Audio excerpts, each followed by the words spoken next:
Chapter 40. The Ultimate Realization. The king was pacing in the back, while I sat in my chair watching the women pack up their purses and leave with the generals. Jane was hesitant to go, but the preacher pulled her along and out the door.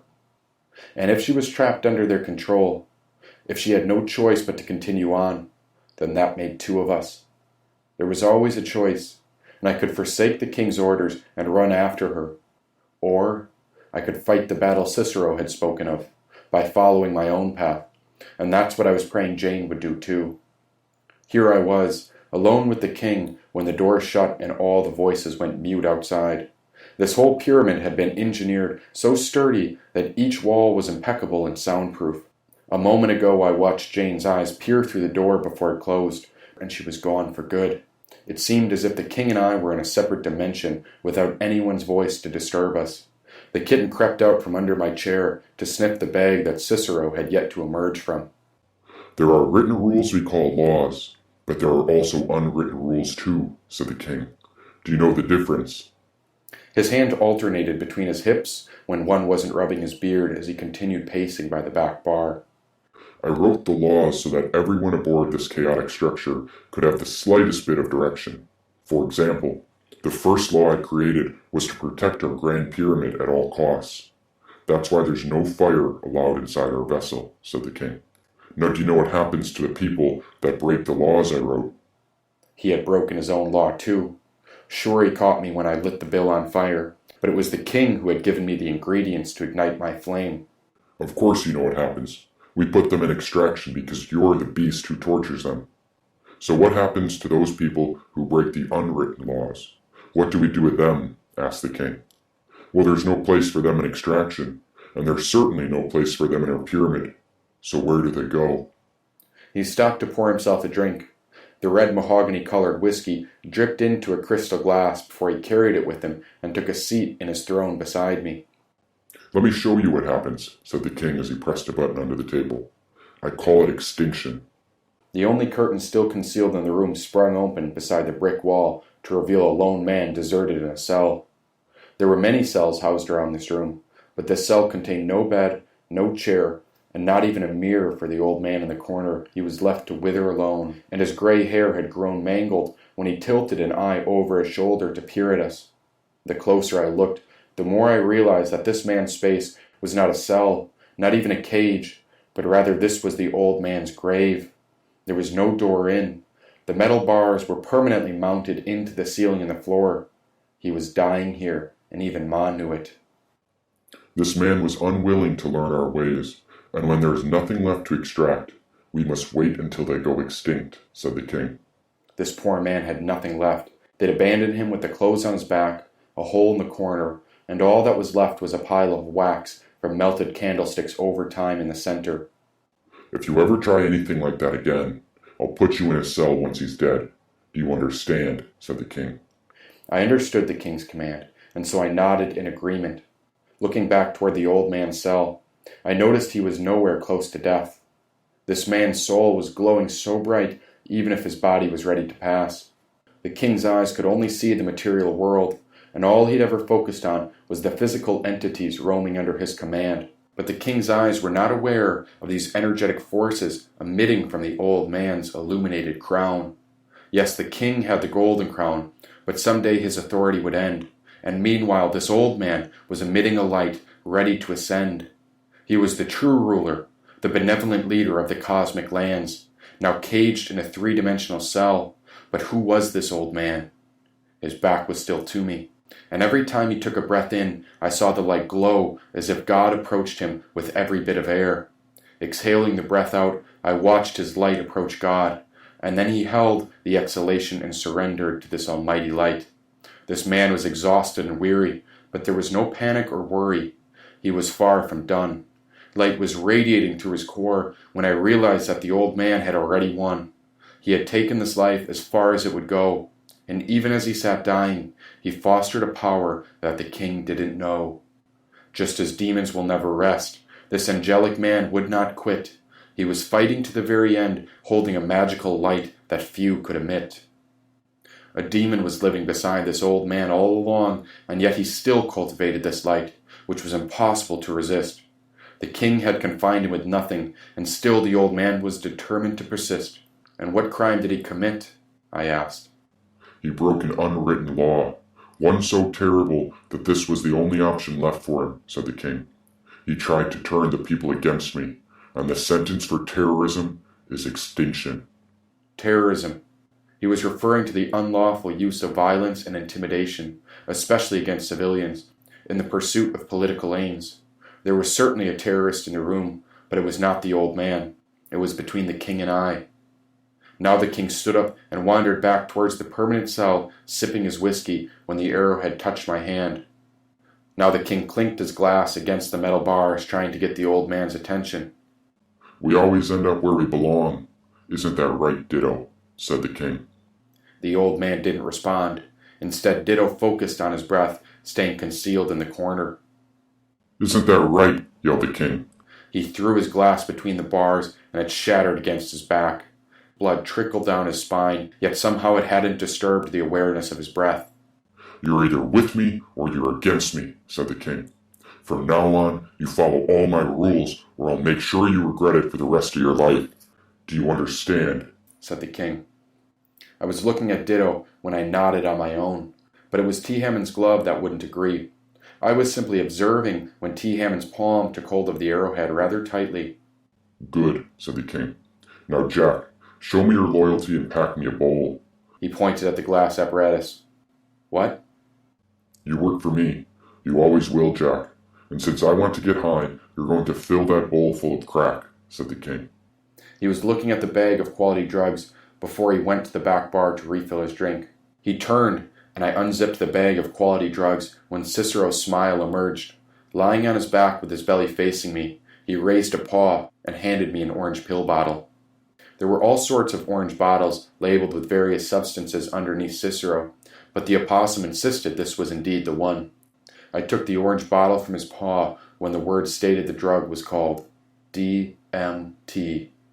I couldn't remember everything, but I was aware of the past and how each moment of my life brought me to this present moment. If not for the substance, then Collie Jack would still be locked behind the brass door, and I would have never found her. It's not a mind eraser, it's an ego operation, a racer of sorts, but I still think it's a meeting with all the ancestors through God. Whatever the substance was, I meant no harm when I popped the cap off and began to pack the DMT substance into the glass bowl. Ditto's eyes followed me. I was silent and aware of the choice I was making when my own light began to glow. I carried the glass pipe over to the king. Good man, Jack, said the king. He took the pipe, then raised a compact torch from the back bar. Now about the money, said the king, flicking the torch on. I'm afraid you're going to leave it with me. It was never yours to begin with. In fact, even Davis owes me, so let's call it even. Understood? I looked back at the table. Green papers were scattered with the king's portrait, and it meant nothing to me. He could keep it all as long as he took a breath of that smoke. It's yours. The king lowered his lips to the glass pipe. Good, he said.